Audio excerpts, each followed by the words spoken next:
এই সিম্পল জিনিসটাকে একটু অন্যরকম করতে চাওয়ার আশায় যে এতটা কাঠখড় পোড়াতে হবে আমি সত্যিই ভাবি।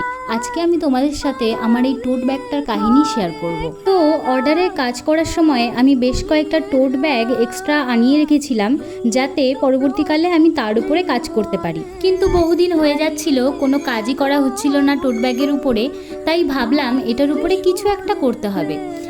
এরপর একদিন পিন্টারেস্ট ঘাঁটতে ঘাঁটতে এই ছবিটা আমার চোখে পড়ে এবং এটা প্রথম দেখাতেই আমার এত ভালো লেগেছিল কি বলবো। ছবিটা প্রথম দেখেই আমার মাথার মধ্যে এই আইডিয়াটাই এসেছিল যে এটা আমি আমার টোট ব্যাগের উপরেই করব এবং এতে একটুখানি এমব্রয়ডারির ছোঁয়া রাখবো। তো যেমন ভাবনা তেমন কাজ, বসে পড়েছিলাম টোট ব্যাগটা নিয়ে। তো যথারীতি প্রথমে আমি পেন্টিংয়ের কাজটাই কমপ্লিট করেছিলাম, যার জন্য কিন্তু অবশ্যই পেন্টিং করার আগে টোট ব্যাগের ভিতরে কিছু একটা শক্তপোক্ত জিনিস অথবা কোনো খবরের কাগজ ভরে নিতে হবে। এবং তারপর বেস কালার করার জন্য অবশ্যই হোয়াইট অ্যাক্রিলিক অথবা জেসও তোমরা ব্যবহার করতে পারো। এবং তোমরা অনেকেই জানো আমার স্টেরি নাইট আঁকতে কতটা ভালো লাগে, তাই ব্যাকগ্রাউন্ড হিসাবে আমি স্টেরি নাইটটাকেই চুজ করেছিলাম। এক এক করে এভাবেই আমি আমার পেন্টিংটুকু শেষ করি। আজকে যেহেতু বেশি সময় নেই, তাই এই ভিডিওতে পেন্টিংটুকুই থাকুক, বাকি এমব্রয়ডারি ঘটনাটা আমি তোমাদের পরের ভিডিওতে শেয়ার করব। আপাতত